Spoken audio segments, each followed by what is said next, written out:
Now, social media seems to have played a role in all of this today. You see, the suspect was live streaming the standoff on Facebook as he was negotiating with police.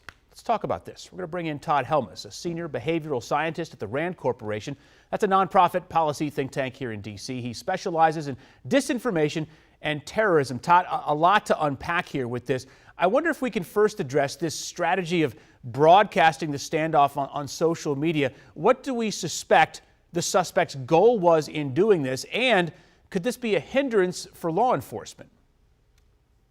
Well, the live broadcasting piece was really an effort to build popular momentum, gain an audience for what he was doing, and there's some precedent for that. A couple of years ago, an extremist attacked a Muslim mosque in New Zealand, the Christchurch attack, and he live streamed that entire attack.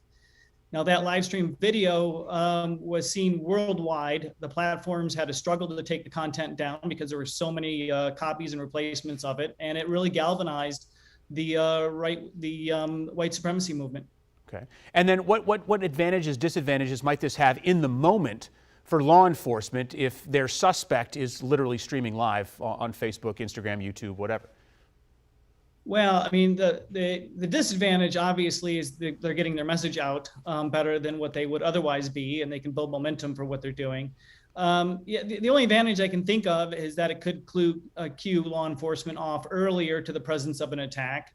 But once law enforcement's aware of it, then there's no real advantage. And that's why they went to Facebook and had Facebook shut off the feed. Right. I wonder if you have any concerns from this particular incident about people hopping on board, people copycatting this. I mean, we saw this on January 6th, videos taken inside the Capitol. You know, what does your research say about the effectiveness of an attempt like this to get other people to come on board and do similar things? Yeah, well, it's certainly what he wanted, right? I think he quoted it as saying, "Come on, people, I'm laying the groundwork. Now it's time for you to come on board." Well, we know from suicide, especially you take teen suicide for example. There's a lot of data that suggests that those types of events can go viral in very bad ways. That people do copycat events, and the same risk certainly applies to this issue as well.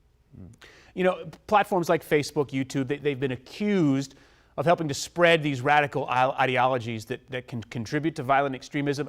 The guy was live streaming for quite a while before his account was taken down. In your view, have these social media sites taken adequate measures to clamp down on this? And if not, what else do you think they should be doing?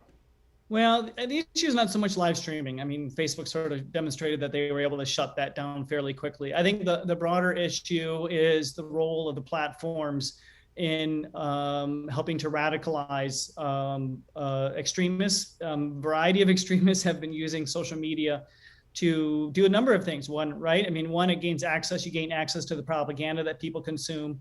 A second thing is it helps you connect to like-minded people, and the fact that they're like-minded people and they're talking to you, they're building you up, they're strengthening you, they're promoting you, pushing you, and it also can connect you to the movement leaders that can recruit you and bring you on board to make it even more, more threatening situation. So that's how these folks are using these platforms. Obviously, the platforms have to do a lot to address that. They've done a bit. There's certainly content like, I think, Stop the Steal movement. Content is supposedly not permitted on Facebook now. So they're working to do a couple of things. One, remove people off the platforms who violate their terms of service. And certainly threatening violence or engaging in white supremacist type talk would certainly qualify as that, just like it did for ISIS back in the day. Yeah. I'm gonna have to stop. They're working on that. I think the one issue that's really hanging out there is these algorithms that they have that push content in front of people. It tends to favor the most extreme type of content, and I think in my mind that's the danger. Yeah, we got to get that shut down. Todd Helmus, listen, appreciate your time. Thanks so much for coming on with us. Thank you.